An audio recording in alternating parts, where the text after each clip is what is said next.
布桃医院其实面对现在是最严峻的，在现在我们只能面对这样一个最恶劣的情况，我们更要积极的去协助布桃以及协助中央代表及家庭这方面的全力的加以防范，把它做到位。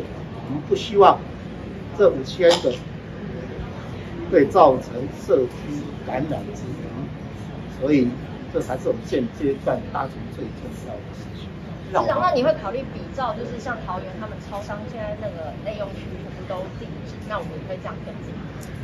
其实我已经在这个地方呼吁，像大众运输很多的秘密式的空间，我们在很多的饮食上能够保有一个自律，非必要性不要去饮食，不要共餐，尤其在大众运输上面封闭型的空间，这个是我们最重要的地方。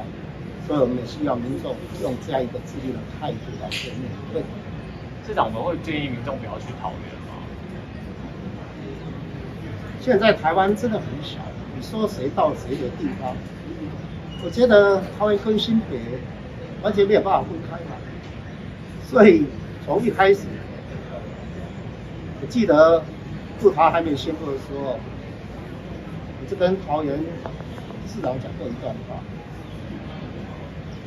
所有桃园防疫的事情就是新北的事，桃园跟新北永远是没有办法分开，我们都要共同面对。所以从一开始，不但是跟桃园，跟全国的民众结果是一样的。台湾真的很小，都是一日生活圈，你到哪里我们都会碰到。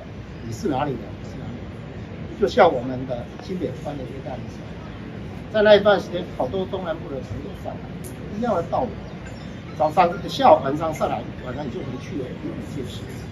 所以其实我们都是共同生活圈。我们大家一起同舟共济，面对防疫。好，谢谢。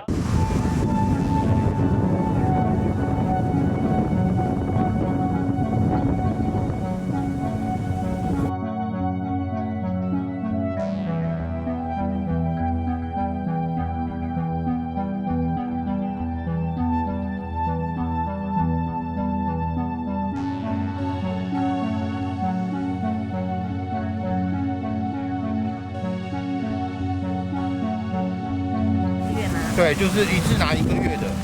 对。啊，有没有担心说昨天中央公布说桃园医院有1户染疫的？其实不会太担心就是如果控制得好的话，其实都还是要给他们加油打气吧。我觉得，不用太过恐慌嘛。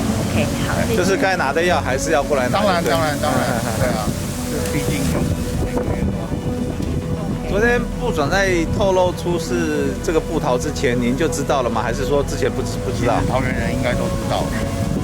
你如果常来的话，其实有些同业不是知道一些画面，其实就算没有出现那4个字，一看就知道了。家里人知道说你现在拿药特别有跟？知道。那上车等下酒精喷一喷嘛，这样就好。做好消毒。防疫做好。对。OK， 好，谢谢。